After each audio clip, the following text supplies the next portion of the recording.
संत सबका वेद जानते हैं, ऊपर से और नीचे तक, लेकिन संतों का वेद कोई नहीं जानता, उनको कोई पहचान नहीं सकता। वो बुद्धि से परे, आत्मा के ज्ञान से परे, वो लिंग ज्ञान से परे, वो सूक्ष्म ज्ञान से, ब्रह्मांड से परे, वो कारण ज्ञान से परे,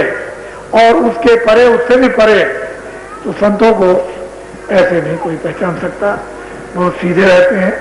सादे रहते हैं, कोई बनावट नहीं रहती, कोई आकर्षण नहीं रहता, कोई खिंचाव नहीं रहता, कोई शराब नहीं देते हैं, किसी तरह का कोई जादू चमत्कार नहीं दिखाते हैं, ये उनके यहाँ नहीं है। बस उनका काम यह है कि अंदर में जीवात्मा को जगाना और जीवात्मा को होश में लाकर उस प्रकाश में खड़ा करना,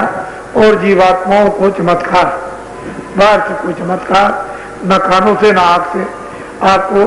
बाहर से कहीं कुछ नहीं, लेकिन जब जीवात्मा जाग जाएगी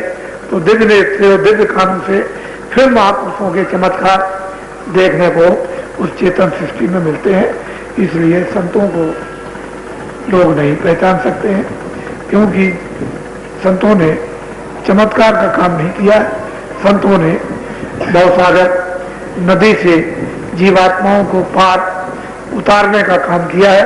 और उस घर में पहुंचा देते हैं जो अजर है, जो अमर है, जो चलायमान नहीं होता, जहां पहुंच करके कभी आओगे नहीं, कभी जन्मोगे नहीं, कभी मरोगे नहीं, न पाप में आओगे न पुण्य में आओगे, किसी तरह से भी कोई बंधन। पहुंचने के बाद इन जीवात्माओं का नहीं, वहां जीवात्माओं को ले जाकर अजर अमर कर देते हैं, निर्बंधन सदैव के लिए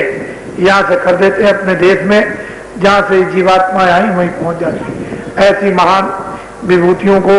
महान आत्माओं को, परम संतों को कोई नहीं जान सकता, न योगी जान सकता है, न ऋषि मुनि जान सकते हैं, न विद्वान जान सकते हैं, न तपस्वी जान सकते हैं, न ज्ञानी जान सकते हैं, न बुद्धि विवेकशील जान सकते हैं। ये उनकी उस पहुंच को कोई नहीं, वो स्वयं ही कुछ बोध करा दें, कुछ परिचय दे दें, तो हो सकता है वैसे कभी नहीं होगा।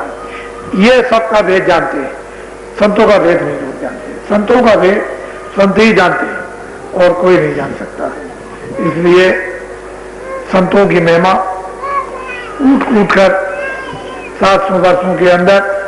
अच्छी तरह से लोगों ने कलम तोड़ करके लिख दिया और आपको बता दिया। पर आप इस कलयुग में, अल्प युग में, कमजोर युग में, अज्ञानी युग में, बुद्धिहीन युग में, मन विकल्प युग में, और चित्त जो चिंतन करता है इस भोगी युग में, आप सतयुग की, त्रेता की, द्वापर की साधना नहीं कर